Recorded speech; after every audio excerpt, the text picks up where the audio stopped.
पंजा तो मेरे नाम लोइले पंजा तो मेरे नाम लोइले दूरे जैसा मान नबी गो अपने पंजा तो नूरे पंजा तुम गो नबी जी नूरे पंजा तो नबी गो अपने पंजा तो मसल्ला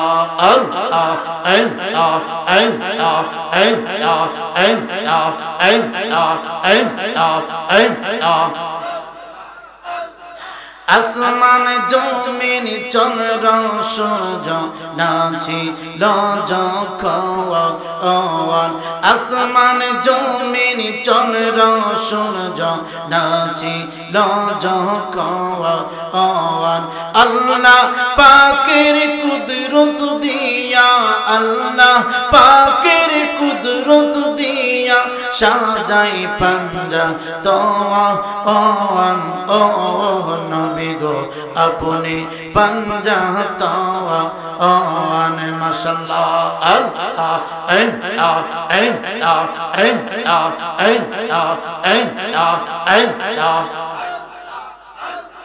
हज़रत अली मां फातिमा इमाम दुई जवान हज़रत अली मां फातिमा इमाम दुई जवान नूर नबी के संगे लोया नूर नबी के संगे लोया बानाई पंजा तो नबी गो अपने पंजा तो माशाल्लाह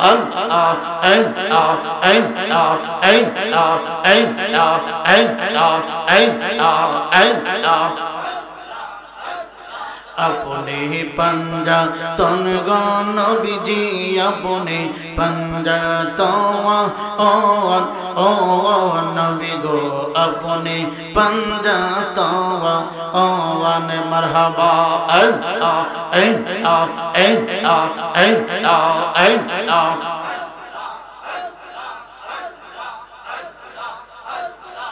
ला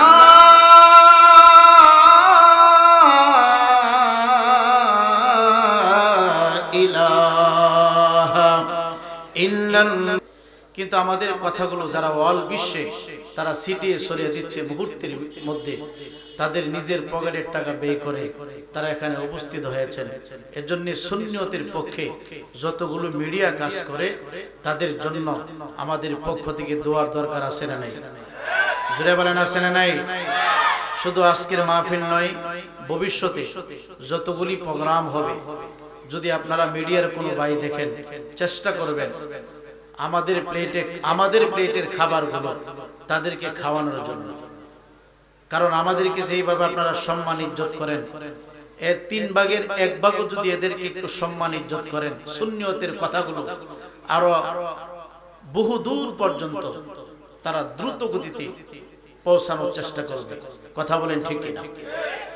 আমরা হয়তো বিভিন্ন আইটেমের তরিতরকারি দিয়ে খাবার খাবো, তাদের জন্য সবজি দিয়ে হইল সবজি ডাল ভাত, অন্ততপক্ষে এই 3টা আইটেম যদি ভাইদের জন্য করেন, ভাইরা অনেক দূর থেকে নিজের পকেটের টাকা ব্যয় করে শুধু সুন্নিয়তের কথাগুলো প্রচার এবং প্রসারের জন্য তারা এদিক সেদিক চলাফেরা করে। না মিথ্যা বললাম? তো মাহফিল কমিটির পক্ষ থেকে যদি সামান্য পরিমাণ এই মেহমানদারিটা হয়, প্রত্যেকটা মাহফিলে তারা উপস্থিত হওয়ার জন্য অন্তর থেকে আগ্রহ তারা প্রকাশ করবে। যে আমি তাদের ব্যবসার জন্য, তাদের জন্য, প্রতিটা যুবকদের জন্য আল্লাহ তাআলার দরবারে দোয়া করি মদিনাওয়ালার গোলাম হিসাবে তাদেরকে কবুল করে জোরে বলি আমিন। বাবাজি সময় অল্প, সময় এটা একেবারে অল্প। দেখতেছেন বারবার হুজুর চেঞ্জ হচ্ছে, 5 মিনিট 10 মিনিট। একজন আলোচক 5-10 মিনিটে কি বলে? একজন আলোচক যখন স্টেজে বসে কথা বলার জন্য তাকে কমপক্ষে 2 থেকে 2.5 ঘন্টা সময় দিতে হয়। তো হুজুরও এখানে কথা বলেছেন, 10-5 মিনিট করে কথা বলেছেন, আপনারা কথা বলতে শুরু করেছে শেষ। তো আমি এসেছি, আমারও নির্ধারিত একটা টাইম আছে, সময় আছে। আমি আমার সময়ের ভিতরে আমাকে বিষয় দেওয়া হয়েছে আমলের উপরে কিছু কথা বলার জন্য।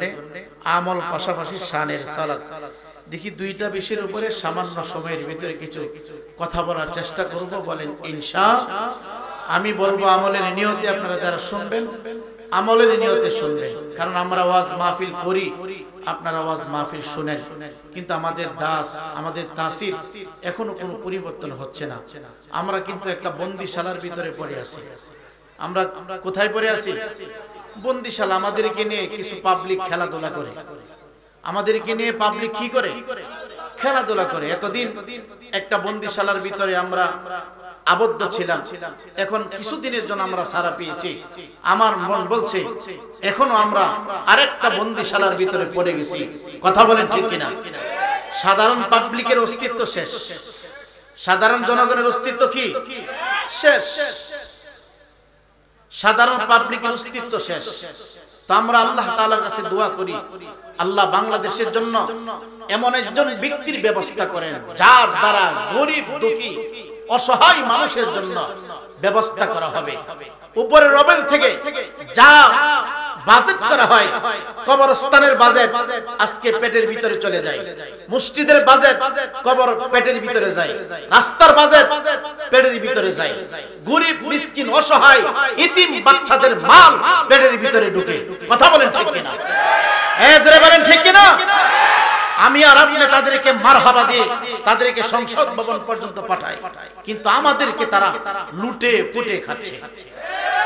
জোরে বলেন ঠিক কিনা? এই বন্দিশালা থেকে বাহির হওয়ার একটাই মাধ্যম, শুধু আল্লাহ পাকের সাহায্য। জোরে বলেন কার সাহায্য?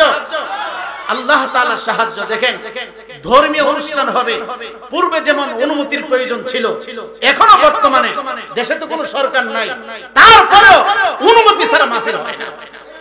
এই কথা বলেন না, বাংলাদেশে কোন সরকার আছে? এই কথা বলেন আছে? যারা যেভাবে পারে লুটে পুটে খাইতেছে। কথা বলেন না, যারা যে দিক দিয়ে পারে লুটে পুটে খাইতেছে। আগে তো একটা নির্দিষ্ট সুযোগ ছিল, তারা বলতো যে মাহফিল করলে অনুমতি লাগবে। আরে এখন তো বাংলাদেশে সরকার নাই, এখন কিসের অনুমতি? আপনারা পাবলিক তাদেরকে সুযোগ করে দিচ্ছেন।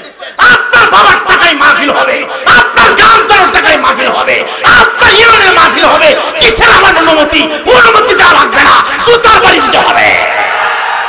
এই কথা বলেন ঠিক না বেশি? আপনার টাকায় মাহফিল হবে আপনার এলাকায়, এটা আবার কিসের অনুমতি নেই? তুই যেমন বাংলাদেশের নাগরিক, এই তাতালচলের মানুষ বাংলাদেশের নাগরিক। এই কথা বলেন ঠিক কিনা? আপনি কি মনে করতেছেন আমরা ঘাম ঝরায়া আমাদের প্লেটে খাবারের ব্যবস্থা হয়, পুলিশ প্রশাসন থেকে শুরু করে যত ঊর্ধ্বতর কর্মকর্তা আছে তারা আমাদের ঘাম ঝরানোর ট্যাক্সের টাকা দিয়ে তারা মাস্তানি করে? না মিথ্যা বললাম? এই সংসদ ভবনে যারা দাঁড়িয়ে কথা বলে তা আমাদের ট্যাক্সের টাকা দিয়ে চলে। এই বড় বড় এমপিআর মন্ত্রী গরিব মিসকিন অসহায় দুঃখী মানুষের ট্যাক্সের টাকা দিয়ে তারা মাস্তানি করে। এই কথা বলেন ঠিক না বেঠে? অনুমতি নিলে পাবলিকের কাছ থেকে তোমাকে নিতে হবে, তোমার কাছ থেকে কিসের আমরা অনুমতি নিব? আমরা বন্দিশালার ভিতরে পড়ে আছি, তা আমরা দোয়া করি আল্লাহ যেন এই বন্দিশালা থেকে আমাদেরকে হেফাজত করেন। জোরে কোন আমিন। আপনারা কি রাগ করছেন? রাগে খুবই কষ্টে একবারে কলিজা ফেটে যাচ্ছে। এই মাহফিলটা নিয়ে কত যে তালবাহানা, কত যে তালবাহানা হইছে। কথা কোন যুবকরা, যুবকের অন্তরে এমন কষ্ট লাগছে, দূর সব বাদ দিয়ে, সব বাদ দিয়া বাউল বাড়া করে। বাউল বাড়া করলে কোনো অনুমতি লাগে না। কথা কন না, অনুমতি লাগে? বাউলানি বাড়া করলে অনুমতি লাগে না, কিন্তু ওয়াজ মাহফিল করলে কি হয়? ওমা উনি নেক্সট আমার নাম দিছে না কেন? হায় হায়, মনে রাখবেন জবাব আপনাকে একদিন দিতে হবে। আপনার কথার দ্বারাই, ব্যবহারের দ্বারাই, আচরণের দ্বারাই কোরআনের কোন মাহফিল, যেই কোন দলের মাহফিল হোক, কোরআনের কোন মাহফিল যদি বন্ধ হয় তাহলে এই জবাব, এই দায়ভার আপনাকে দিতে হবে। দুনিয়াতে আপনি সহজভাবে চলাফেরা করতে পারেন, কিন্তু হাসরের ময়দানে আপনাকে অবশ্যই অবশ্যই জবাব দিতে হবে। কথা কোন ঠিক কিনা? আমি শুরু করতেছি, খুতবা পড়ি নাই, কারণ সময় অল্প, অল্প সময়ের ভিতরে অনেক কথা বলতে হবে। আপনারা কি রাগ করছেন? আমি কিন্তু কড়া কণ্ঠে অনেক কথা বলে ফেলেছি, আপনারা কি কষ্ট পাইছেন? নাকি আমার স্বার্থের জন্য বলছি? আপনি লাউ বিক্রি করেন, আপনাকে ট্যাক্স দিতে হয়। আপনি আলু বিক্রি করেন, আপনাকে ট্যাক্স দিতে হয়। আপনি একটা ছাগি বিক্রি করেন, আপনাকে ট্যাক্স দিতে হয়। আপনি গরু বিক্রি করেন, আপনাকে ট্যাক্স দিতে হয়। এই লাউ বিক্রি, সই বিক্রি, গরু বিক্রি, খাসি মুরগির বিক্রির টাকা দিয়া আমাদের বাংলাদেশের নেতা ফেতারা তাদের ফ্যাট মুড়া করে, কথা কন না, মুস লম্বা করে। তারা আমাদেরকে এইভাবে ঘুরায়, এইভাবে ঘুরায়। তো আমরা সাহায্য কার কাছে চাইব? আল্লাহ তাআলার কাছে সাহায্য চাই। আল্লাহ এমন একজন ব্যক্তির ব্যবস্থাই গোটা বাংলার জমির জন্য করে দেন, যার দ্বারা সকল মানুষ নিরাপদে থাকবে, কথা কোন ঠিক কিনা? আল্লাহ ব্যবস্থা করা, জোরে কোন আমিন। এটা ইসলামী মাহফিল, সুন্নি সম্মেলন, এখানে সবাই আসবে, সকলের অধিকার আছে না নাই? কুরআন কি শুধু এক দলের? কথা বলেন। আপনি যদি মুসলমান হয়ে থাকেন, কুরআন যদি এক হয়ে থাকে, যদি আল্লাহকে বিশ্বাস করেন, সমস্ত রাজনীতি আপনার অন্তর থেকে আউট করে শুধু আখিরাতের চিন্তা করে মাহফিলগুলো ভবিষ্যতে করার জন্য আপনি হয়তো ব্যবস্থা করে দিবেন। আল্লাহ তৌফিক দান করুক, জোরে কোন আমিন। সকলে একটু দুরূদ শরীফ পড়েন, আল্লাহুম্মা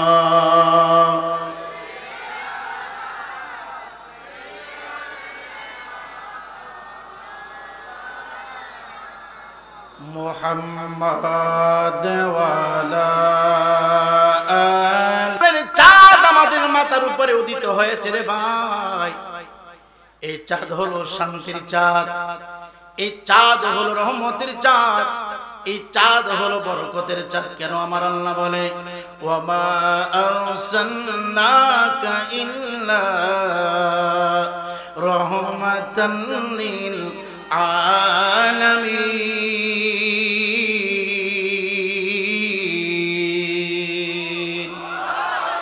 সম্মানিত হাজী, আল্লাহ রাব্বুল আলামিন এই চাঁদের ভিতরে এমন একজন রহমত বরকতের মানুষ পাঠিয়েছে, যার পায়ের তলা থেকে মাথার চুলের আগা মোবারক পর্যন্ত আল্লাহ রাব্বুল আলামিন সমস্ত অঙ্গ পতঙ্গকে নূর দিয়া বানাইলেন, নূর দিয়া সৃষ্টি করলেন।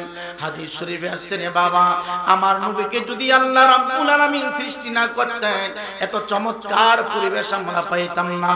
আল্লাহ রাব্বুল আলামিন যদি আমার হায়াতুন নবী, জিন্দা নবী, কে কোন তরিকার ভিতরে আছো, কে কোন পার্টি করে আমি জানতে চাই না।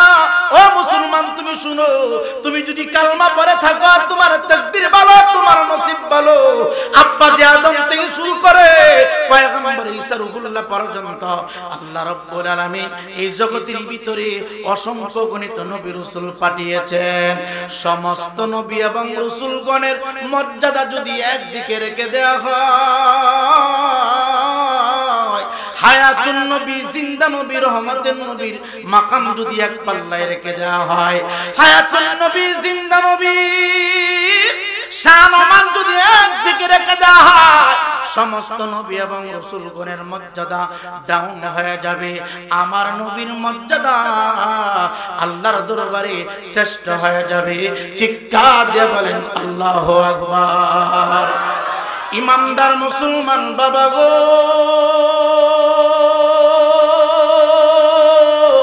মাহে রবিউল আউয়ালের চাঁদ একদিকে আমাদের জন্য খুশি, আর একদিকে আমাদের জন্য বেদনাদায়ক। যেই তারিখে আমার নবী দুনিয়ার জমিনে শুভ আগমন করেছেন রে বাবা, ওই একই তারিখে আমার নবী দুনিয়ার জমিন থেকে বিদায় হয়ে গেছেন। সফর মাসের শেষ দিকে আমার নবী অসুস্থ হয়ে গেল। আমার নবী অসুস্থ, দুনিয়ার জমিন থেকে বিদায়। আল্লাহ রাব্বুল আলামিন তার হাবিবকে দুনিয়ার জমিন থেকে উঠায় নেবেন। মৃত্যুটা আমাদের অধীনে না, মৃত্যুটা আমাদের অধীনে চলে না। আমরা যদি ইচ্ছা করি 1 ঘন্টা হায়াত বাড়ানোর জন্য পারবো না। আমরা যদি ইচ্ছা করি আরো 1 বছর হায়াত বাড়াবো, আমরা পারবো না। কিন্তু মৃত্যুকে আজরাইল আলাইহিস সালাতু ওয়াস সালামকে আমার নবীর অধীনস্থ করে দিয়েছেন। নবী আমার ডাক দেয়া কয়, জগতের মানুষ দীর্ঘ সময় পর্যন্ত আমি নবীজি অসুস্থ, আমার শরীর মুবারকে প্রচন্ড জ্বর চলে, প্রচন্ড জ্বর চলে। হঠাৎ করে আমার নবী হায়াতুন নবী, জিন্দা নবী সুস্থ হয়ে গেল। হঠাৎ করে আমার নবী সুস্থ হয়ে গেল। যেই জায়গা থেকে আমার নবী দাঁড়াইতে পারে না, আমার নবী একা একা দাঁড়াইয়া নামাজের মুসল্লায় দাঁড়াইতে পারে না, ওই জায়গা থেকে আল্লাহ রাব্বুল আলামিন তার পেয়ারা হাবিবকে সুস্থ করে দিলেন। চিৎকার দিয়ে বলেন সুবহানাল্লাহ। আপনাদের অসুবিধা হচ্ছে? আমি যদি শুরু থেকে আলোচনাটা করি কম পক্ষে 2 ঘন্টা সময় লাগবে। এজন্য আমি মাঝখান থেকে একবারে জাপটে দিয়ে ধরলাম, দেখি কতক্ষণ পর্যন্ত বলা যায়। জোরে বলেন আমিন, বলেন ইনশাআল্লাহ। এ বাবা, এ বাবা, এই শোনা, বসো বসো বসো বসো বসো। আমাদের ভিতরে কোনো আদব নাই, বুঝো না? আদব শিখবা। এখন মাহফিল চলছে, এগুলি বিতরণ করার সময় না। আপনাদের অসুবিধা হচ্ছে? জোরে বলেন। মাহফিলটা যদি মাগরিব থেকে শুরু হইতো, মাগরিবের নামাজের পর থেকে যদি শুরু হইতো, আমি পাকনামি করতেছি না, আমি সাজেশন দিচ্ছি না, কিন্তু আমাদের বামপন্থী যারা তাবলিগ জামাত পছন্দ করে, দেখবেন তাদের মাহফিলগুলো আসর থেকে শুরু হয়। কথা বলেন না কেন? আর আমরা বক্তারা কি করি, যে মানুষ আয়োগ ফরজ করুন না, কথা বলেন না। আমার এলাকায় যদি মাহফিল হয়, আমি মনে করি কি আমি রায়পুরে মাগরিবের ফরজ করতাম, বেটা আমি এত বড় বক্তা, কথা বলেন না। এবারে আমি ওয়াজ করব রাত 10টার পরে, মানুষ আয়োগ ফরজ করুন না। এই হলো আমাদের প্রত্যেকটা জায়গায় এই সমস্ত কার্যকলাপ চলছে।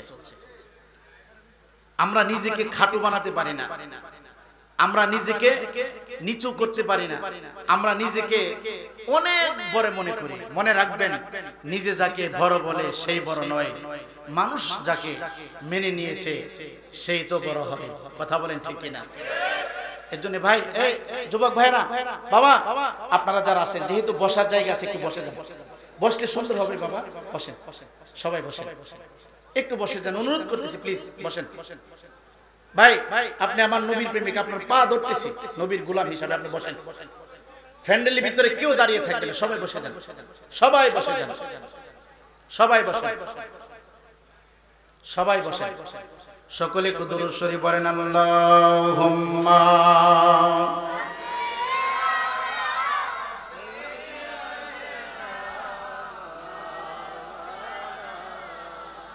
মুহাম্মাদ ওয়া আলা আলি সাইয়্যিদিনা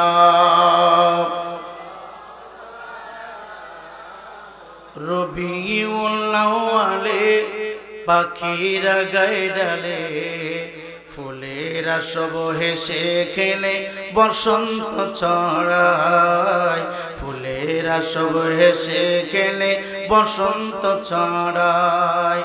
আজকে মোদের মনে তোমার আগমনে, আজকে মোদের মনে তোমার আগমনে, আনন্দের ঢেউ লেগে বুকটা ভরে যায়, আনন্দের ঢেউ লেগে বুকটা ভরে যায়।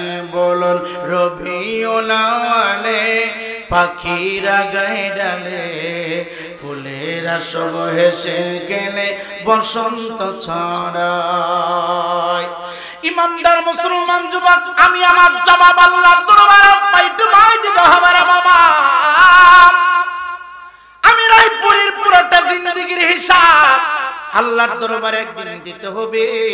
পুরোটা জিন্দেগির হিসাব যতক্ষণ পর্যন্ত আমি না দিতে পারবো, ততক্ষণ পর্যন্ত জান্নাতে যাওয়ার ফয়সালা আল্লাহর পক্ষ থেকে আমার জন্য হবে না। শুধু আমি রায়পুরি না, এই পৃথিবীতে যত মানুষকে আল্লাহ পাঠিয়েছেন সমস্ত মানুষের হিসাব তাকে দিতে হবে।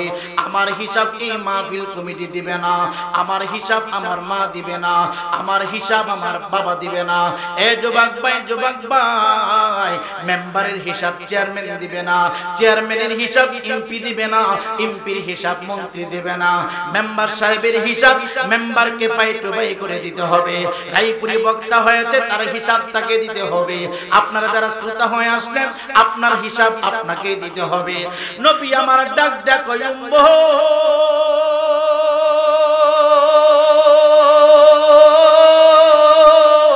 ও তাতালচরের উম্মত, আল্লাহ রাব্বুল আলামিন নিয়ামত দিয়েছেন। হঠাৎ করে আমি সুস্থ হয়ে গেলাম, একেবারে আমার জ্বর আমার শরীর মুবারক থেকে চলে গেছে। নবী আমার ডাক ডাকা আসা,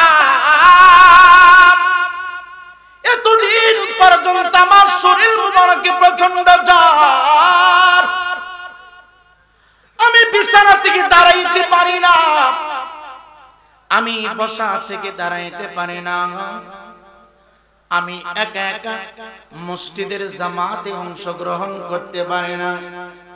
আয়েশা শুনো শুনো রে, আমার মনে হয় আমি একেবারে পুরোপুরি সুস্থ হয়ে গেছি। আম্মা জান আয়েশা সিদ্দিকা রাদিয়াল্লাহু তাআলা আনহা আমার নবীজির কপাল মুবারকের উপরে হাত মুবারক টুকু লাগালেন, লাগাইয়া দেখিরে বাবা আমার নবীর শরীর মুবারকটা পুরোপুরি ঠান্ডা হয়ে গেছে, আমার নবীর শরীর মুবারকে কোনো জ্বর মুবারক নাই, জ্বর চলে গেছে। নবী আমার ডাক ডাক আয়েশা রে,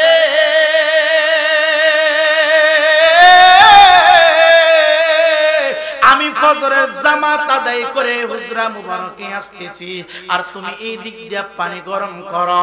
আমার নবীজি ফজরের জামাত আদায় করার জন্য রে মসজিদে নববীর ভিতরে চলে গেলেন। এই ইমানদার মুসলমান যুবক, তুমি বিশ্বের জমিনে যেই কোন পীরের কাছে মুরিদ হও না কেন, নামাজ তোমার লাগবে রে।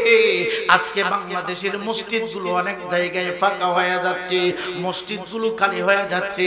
জোহরের টাইমে মুসল্লি পাওয়া যায় না, আসরের টাইমে মুসল্লি পাওয়া যায় না, মাগরিবের টাইমে মুসল্লি পাওয়া যায় না, এশার টাইমে মুসল্লি পাওয়া যায় না। আল্লাহর কসম করে বলি, যার নামাজ নাই তার মধ্যে কোনো ইসলাম নাই, যার মধ্যে সাজদা নাই তার কোনো ইসলাম নাই। বেঈমান এবং ইমানদারের মধ্যে পার্থক্য হইল নামাজ। নবী আমার ডাক ডাকা আসা, আমি মসজিদে নববীর ভিতরে ঢুকলাম, ফজরের জামাত আমি নবী আদায় করব।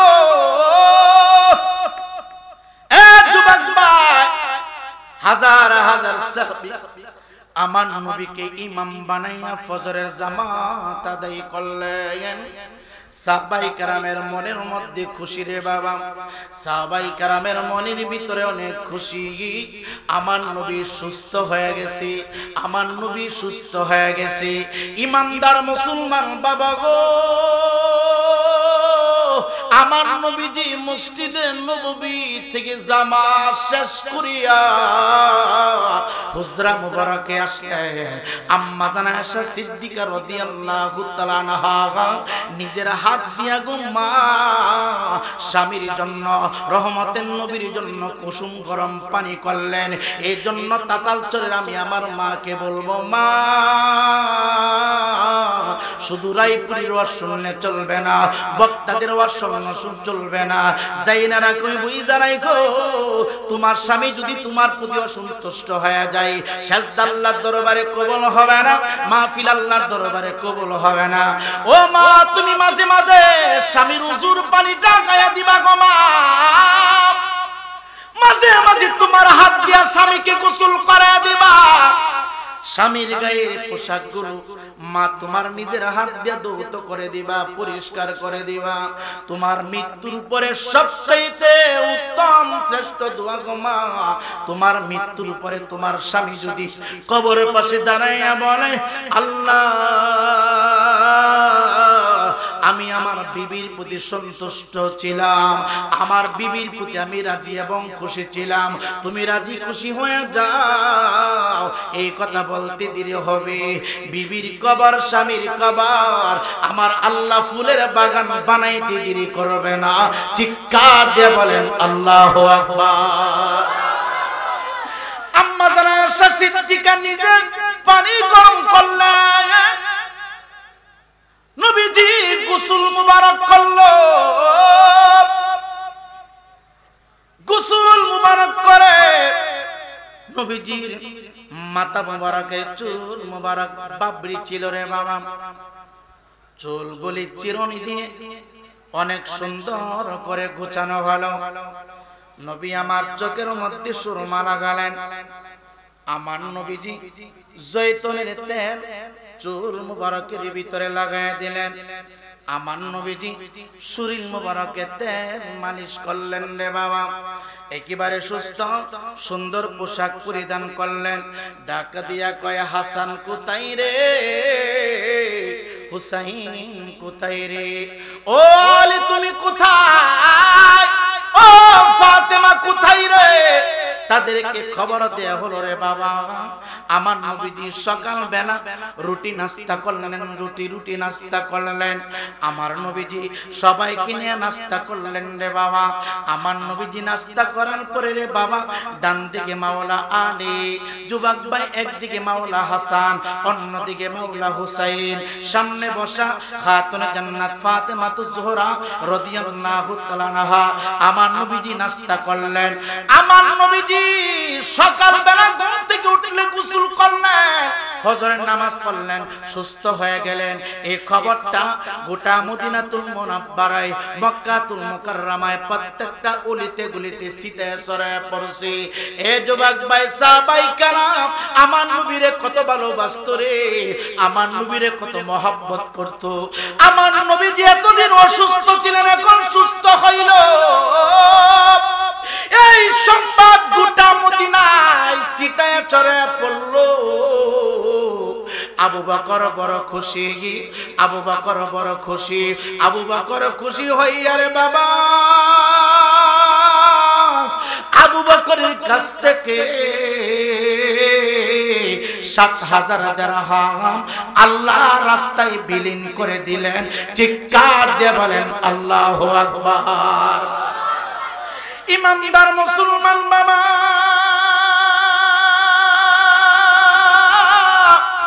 এ যুবক ভাই, মাওলা আলী আল্লাহর রাস্তায় দান সদকা করলেন। হযরত উসমান গনি দান সদকা করলেন, হযরত উমর দান সদকা করলেন। আমার নবীর একটা আশেক আব্দুর রহমান বিন আবু ডাক দেয়া কয়, আমার ভাই আবু বকর খুশি হইয়া এত দিরহাম দিল, আমার ভাই উমর এত দিরহাম দিল, আমার ভাই উসমান এত দিরহাম দিল, আমার ভাই আলী এত দিরহাম দিল রে, আমি কি করব, কি করব? এই ইমানদার মুসলমান যুবক, দাও তোমার পা দুই টাকা দাও। সময় পাইলে তাতালচরে যত মানুষ আছে, আমি বিএনপি বুঝি না, আমি আওয়ামী লীগ বুঝি না, আমি কোন পার্টি বুঝি না, আমরা সবাই মুসলমান। নবীর গোলাম বানানোর জন্য, নবীর পক্ষে রাখার জন্য, নবীর ত্যাগ করার জন্য আমি সকল দলের মানুষের পা ধরতাম, হাত ধরতাম, আর আমি আমার এই হাদিসটা শুনাইতাম। আবু বকর খুশি হইয়া এত দিরহাম আল্লাহর রাস্তায় দান কইরা দিল, উমর এত দিরহাম দান কইরা দিল, আলী দান কইরা দিল, উমর দান কইরা দিল, উসমান দান কইরা দিল। হযরতে আব্দুর রহমান বিন আবু ডাক দিয়া কয়, আমার উটের পাল থেকে রে আমি আমার চোখ দিয়া যাচাই করে বাছাই করে ১০০ মোটা তাজা উট নবী সুস্থ হয়েছে এই সংবাদ শুনিয়া আমি আল্লাহর রাস্তায় ওয়াকফ করে দিয়েছি। চিৎকার দিয়ে বলেন আল্লাহু আকবার।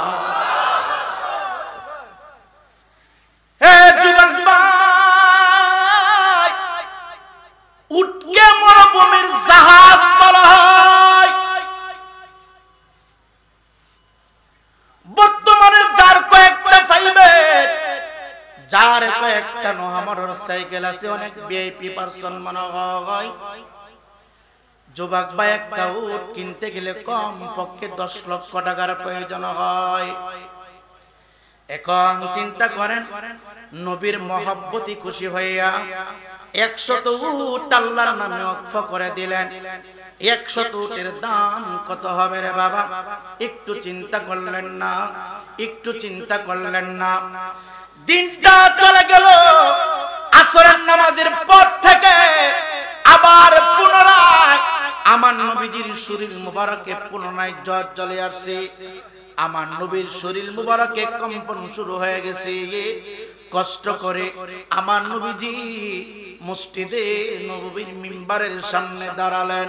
যুবক ভাই, শুধু খাইতেছো ঘুমাইতেছো, জানিয়া রাখো জবাব দিতে হবে রে, জবাব দিতে হবে। নবী আমার ডাক ডাক কয়, সাহাবীরা রে,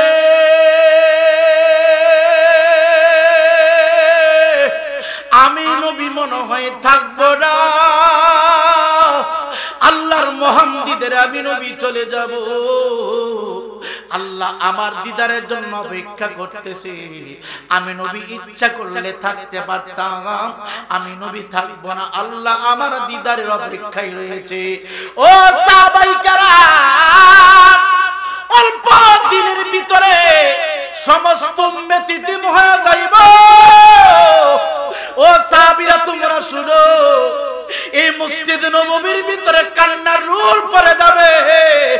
আমি নবী থাকবো না রে, চলে যাব, চলে যাব, নবী বিদায় হয়ে যাবে। এই ঘোষণা যখন নবী দিল, আবু বকর সিদ্দিক পাগলামি করতে শুরু করেছে।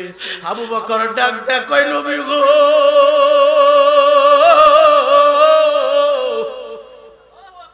আপনি যদি বিদায় হয়ে যান, আমি আবু বকর দুনিয়াতে থাইকা কি লাভ?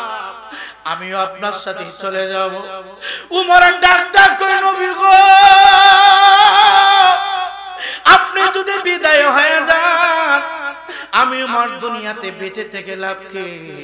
আমাকে সাথে নিয়ে যাবেন। এইভাবে সমস্ত সাহাবায়ে কেরামের চোখের মধ্যে পানি হাউমাউ করে কান্দে রে। নবী আমার ডাক দিয়ে কয়, আদম থেকে শুরু করে ঈসা রুহুল্লাহ পর্যন্ত আমার পূর্বে যত নবী রাসূল দুনিয়ার জমিনে আল্লাহ পাঠাইছে, কেউ থাকতে পারে না, সবাই বিদায় হয়ে গেছে। আমি নবীজিও চলে যাব রে। শুধু আমি নবী কেন, পৃথিবীর শুরু থেকে সৃষ্টি শেষ পর্যন্ত আমার আল্লাহ রাব্বুল আলামিন যত প্রাণী বানাইলো, প্রত্যেকটা প্রাণীকে মৃত্যুর স্বাদ দিতে হবে।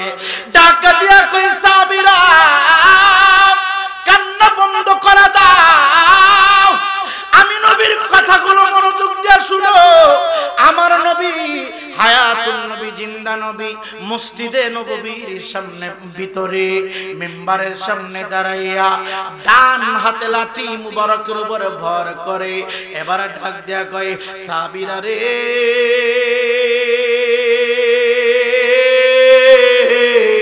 63 বছর পর্যন্ত আমি নবীজি দুনিয়াতে বসবাস করার সুযোগ পেয়েছি। আল্লাহ আমাকে দিয়েছে আমার চলাফেরার দ্বারাই, আমার কথাবার্তার দ্বারাই। যদিও আমার নবী কাউকে কষ্ট দেন না, যদিও আমার নবী বেগুনা মাসুম, এই ভাষণটা উম্মতি মুহাম্মদের জন্য শিক্ষা। এই তাতাচ্চরের বাবা হাত দিয়ে আঘাত করলে একটু চিন্তা করবেন, এই হাত একদিন আপনার বিরুদ্ধে কথা বলবে। পা দিয়ে আঘাত করলে চিন্তা করবেন, এই পা একদিন আপনার বিরুদ্ধে কথা বলবে। এই চোখ দিয়ে যখন মানুষকে কষ্ট দিবেন, চিন্তা করবেন এই চোখ একদিন আপনার বিরুদ্ধে কথা বলবে। আপনার সমস্ত অঙ্গ প্রত্যঙ্গ গুলো আপনার বিরুদ্ধে চলে যাবে। এ যুবক ভাই, যুবক ভাই, কাকে খুশি করার জন্য আরেকটা ভাইকে ধাক্কা মারো? কাকে খুশি করার জন্য ইতিমের মাল তুমি লুণ্ঠন করো? কাকে ধনী করার জন্য সুদ খাইতেছো, ঘুষ খাইতেছো? বাতি নিবা গেলে সব অন্ধকার, বাতিটা নিভে গেলে সব অন্ধকার। চতুর্দিকে লাইট জ্বলছে, শুধু চক্ষুটা বন্ধ কইরা দেখো, কোনো কিছুই দেখা যায় না রে বাবা। ইমানদার মুসলমান যুবক, এই একটা হচ্ছে হকুল্লাহ, আল্লাহর হক, আরেকটা হচ্ছে হকুল ইবাদ, বান্দার হক।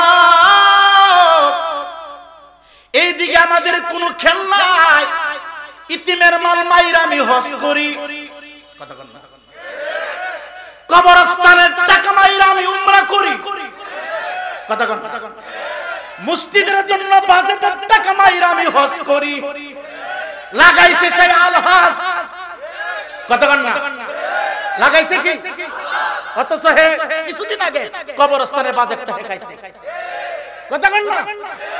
এমন গুন্ডা আছে না নাই? কবরস্থানের টাকা কে কি মানুষ না শয়তান?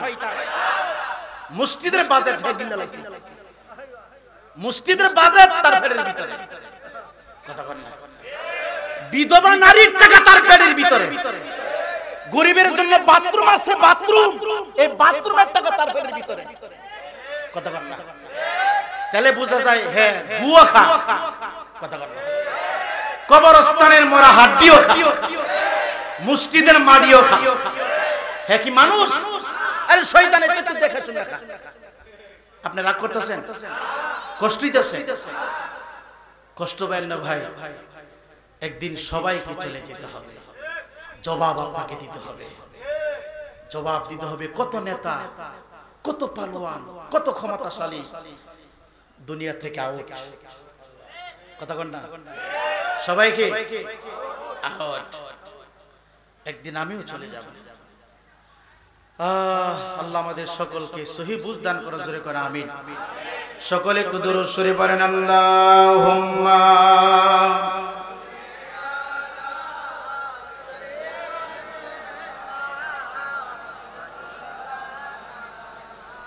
মুহাম্মাদ ওয়া আলা